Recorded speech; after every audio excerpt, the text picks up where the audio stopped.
finally wearing that golden crown? Of course, my heart is screaming for joy, and I'm just so blessed. I'm just so blessed. I'm really, really grateful and happy that we have the first Golden Cow.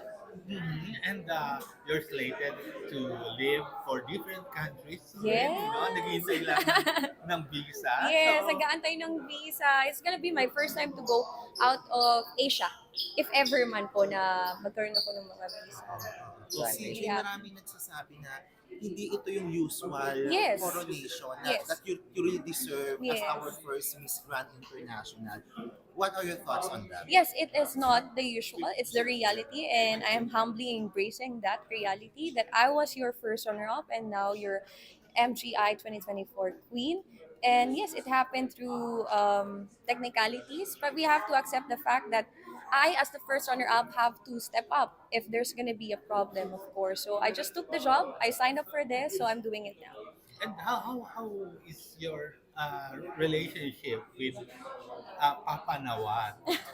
Parang tatay ba talaga siya? Yes, for me, yes. As for my experience, my personal experience, yes, it feels like it's just a family. The whole organization is just a family.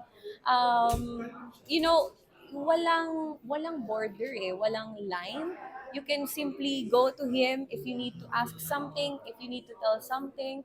He'll be there. He'll listen to you and he'll give you the answers that you need. So he's like that. He's that person. He's really fun to be with. He have so much knowledge he wants to share, so much wisdom that I really love listening to. But also aside from Papa Nawat, Mami Teresa also is like now my second mom. Wow. Yes. Also really, really fun to be with Mami Teresa. There's so much kwentuhan always. But also, aside from Mami Teresa and Papa Nawat, the whole organization, they're just like, I feel like they're just like my friends. Wow. How do you feel about that? I just showed who I really am as a person in that stage, in that competition. So yun lang din naman yung gusto ko na ipakita sa kanila, and I think I was able to do that. Siguro kaya grabe din po yung pag-embrace nila sa akin as one of their queens also. So syempre masaya-masaya din po ako. CJ, with your crown in your head, sa tingin mo this will stop the bashing na sa MGI na kung hindi naman pinapanalo ang mga Pinoy, finally you have it.